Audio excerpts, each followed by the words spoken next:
Why do parts get rejected even when the same operator performs the same operation?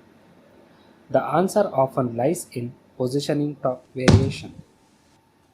Without a fixture, every loading operation introduces small positioning errors.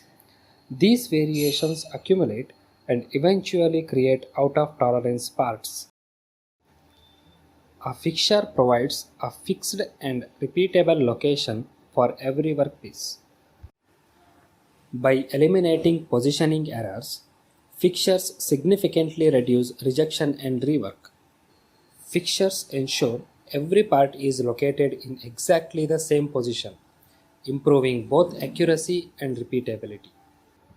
Fixtures transform manufacturing from a variable process into a controlled process. The result is less rejections, higher accuracy, and repeatable quality. A fixture is not just a holding device. It is a quality assurance tool that reduces rejection, improves accuracy, and ensures repeatable manufacturing.